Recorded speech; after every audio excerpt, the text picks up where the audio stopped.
नमस्कार।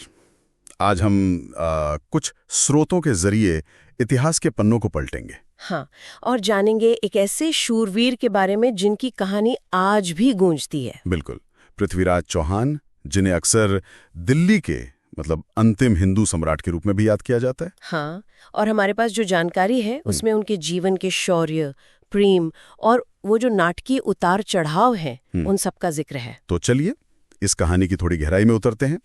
अब सोचिए, वो 12वीं सदी का भारत, कई छोटे छोटे राज्य, बिखरा हुआ सा। हाँ बिल्कुल। इसी माहौल में करीब 1166 ईस्वी में अजमेर में जन्म हुआ पृथ्वीराज तृतीय का।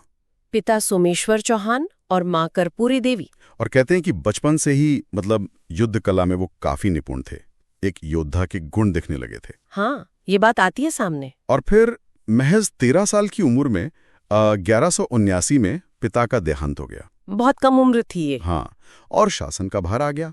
लेकिन उन्होंने ना सिर्फ ये जिम्मेदारी संभाली, बल्कि उसे बढ़ाया भी। सही कहा, अपने राज्य को दिल्ली तक फैलाया और गुजरात के सोलंकियों जैसी ताकतों को भी हराया। हाँ, और ये समझना जरूरी है, उस दौर में न सिर्फ राज्य संभालना मुश्किल था, हाँ, बल्कि विस्तार करना, बाहरी खतरों से बचाना, ये सब बहुत बड़ी चुनौतियां थीं। सही। और इतनी कम उम्र में पृथ्वीराज ने जिस तरह साम्राज्य को संभाला वो वाकई कमाल था। एक शक्तिशाली राज्य की नींव रखी उन्होंने उत्तर भारत में। और फिर कहानी में आता है एक, कह सकते हैं, रोमांटिक मोड़। हाँ, कन्नौज की राजकुमारी संयोगिता।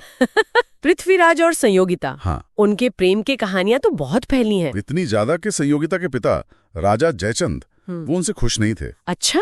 और उन्होंने संयोगिता के स्वयंवर में पृथ्वीराज को बुलाया ही नहीं। स्वयंवर वो सभा जहाँ राजकुमारी अपना वर चुनती थी। हाँ हाँ। लेकिन पृथ्वीराज तो फिर भी पहुंच गए। बिल्कुल। कहते हैं वो भरी सभा में पहुंचे और घोड़े पर संयोगिता का हरण कर ले गए।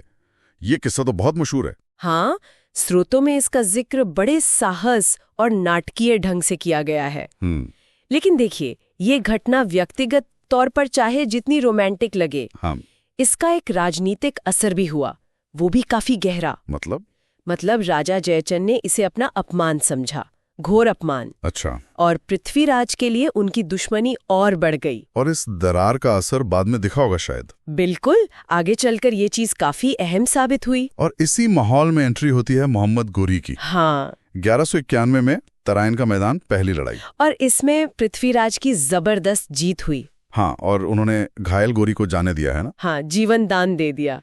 अब स्रोत इस पर पूरी तरह साफ नहीं है कि ये सिर्फ राजपूत उदारता थी या कोई सोची समझी रणनीति। लेकिन उस युग की जो राजपूत युद्ध परंपराएं थीं, उनमें हारे हुए दुश्मन को माफ करना एक मूल्य माना जाता था। लेकिन शायद रणनीतिक तौर पर यह महंगा पड़ा। हाँ, इसके दूरगामी परिणाम अच्छे नहीं रहे, ये तो साफ है। बिल्कुल, क्योंकि देखिए अगले ही साल 1192 में गोरी फिर वापस आया, पूरी तैयारी के साथ। हाँ, शायद ज्यादा बड़ी सेना लेकर। तराइन की दूसरी लड़ाई हुई और कहा जाता है कि इस बार कुछ भारतीय शासक भी गोरी के साथ। हाँ, राजा जयचंद का नाम लिया जाता है अक्सर, हालांकि इतिहासकार इस पर एकमत नहीं है। सही। खैर, नतीजा ये हुआ कि इस बार पृथ्वीराज की हार हुई और उन्हें बंदी बना लिया गया। देखिए, तराइन की दूसरी लड़ाई सिर्फ एक हार नहीं थी, ये भारतीय इतिहास का एक टर्निंग पॉइंट था, निर्णायक मोड़। बिल्कुल, इसने उत्तर भारत में तुर्क शासन के लिए दरवाजे खोल दिए। यहाँ की पूरी राजनीतिक तस्वीर हमेशा के लिए बदल गई। और ये राजपूत राज्यों के बीच आपसी तालमेल की कमी को भी दिखाता है। शायद वो कमी गोरी की जीत में एक वजह बनी। फिर बंदी बनाकर पृथ्वीराज को गजनी ले जाया गया। हाँ, और वहां उन्हें अंधा कर दिया गया।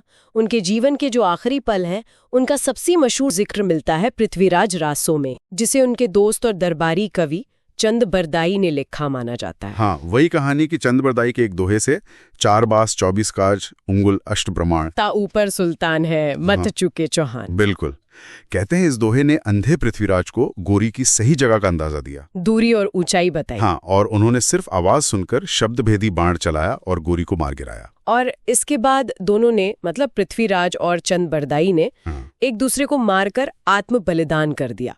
ये कहानी है। ये कथा पृथ्वीराज रासो की वजह से बहुत लोकप्रिय हुई है। भारतीय लोकमानस में तो वीरता का प्रतीक बन गई है। हाँ, बिल्कुल। हालांकि ये ध्यान रखना जरूरी है कि जो दूसरे समकालीन ऐतिहासिक स्रोत हैं, वो उनकी मृत्यु की परिस्थितियों पर या तो अलग बात कहते हैं या फिर चुप हैं। अच्छा। इतिहासकार रासो को एक महाकाव्य मानते हैं जिसमें ऐतिहासिक सच के साथ काव्यात्मक कल्पना का भी मिश्रण है। युद्ध भले ही हार गए, लेकिन उनकी कहानी सिर्फ हार जीत की नहीं है। सही बात है। उनकी वीरता, उनका प्रेम, उनका वो साहस आज भी लोगों को प्रेरित करता है। बिल्कुल। और उन्हें अक्सर याद किया जाता है दिल्ली की रक्षा करने वाले आखिरी महान हिंदू शासकों में से एक के तौर पर। हाँ, और इस सोचने वाली बात है कि इतिहास कुछ लोगों को उनकी हार या जीत से ज्यादा उनके मूल्यों, उनके साहस और उनके आदर्शों के लिए याद रखता है। सही कहा। पृथ्वीराज की कहानी शायद यही दिखाती है कि हार के बाद भी आत्मसम्मान और वीरता की याद जिंदा रह सकती है। तो ये थी पृथ्वीराज चौहान के जीवन से जुड़े कुछ जानकारी, जैसा कि हमें उपलब्ध स्रोतों से पता चलता है। बिल्कुल। उम्मीद है इस बातचीत से सोचने के लिए कुछ नए पहलू मिले होंगे। बिल्कुल।